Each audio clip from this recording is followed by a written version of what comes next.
What's up, Genetics 311? My name is Jack Wild, and I'm going to be doing my Exam 2 mini video on epistasis. Epistasis, simply put, is the interaction of multiple genes to affect one phenotype. And this is in a non-additive manner, saying that the genes can't necessarily mix to form a new phenotype, but they can mask each other in both a recessive or dominant manner. It's easy to confuse examples of multiple alleles with epistasis, such as blood types. Blood types are not an example of epistasis. Epistasis can be easily found in pigments, whether that's talking about the color of fur in an animal, the color of a fruit, or the color of the leaves on a plant.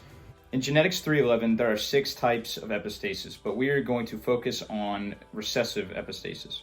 In our fictitious example, we are going to be studying animal X and looking at the pigment color of their fur. And this will again show recessive epistasis. So for your 2 genes, you have A and B. One controls pigment color and one controls the actual activation of that pigment. So red is going to be dominant, and again, this is with your A gene. And green is going to be recessive. Now going on to the B gene, if the B gene is dominant, whether that's homozygous dominant or heterozygous, the pigment can be red or green.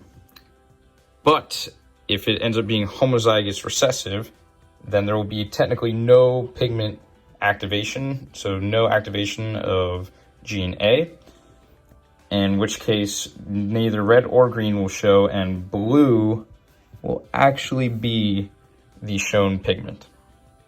We are going to be looking at 2 examples here. In the first example, both parents are heterozygous for both genes, and this will both show red pigments as the first gene has the dominant as well as the second one.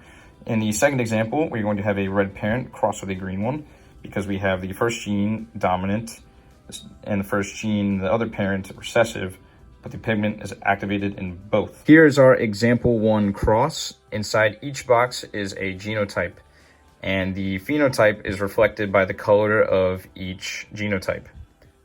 Go down to the bottom, we'll look at the ratios, and we can see when they are added up, we have 9 red, 3 green, and 4 blue, and this ratio accurately reflects recessive epistasis. Here we have our example 2 cross, where we have the phenotypes again inside the boxes represented by their color and the genotypes by their lettering. We look at the genotype ratios and see that there is not a single time that the second gene is activated in this cross because of the epistasis being recessive. And that is all. Thank you for watching.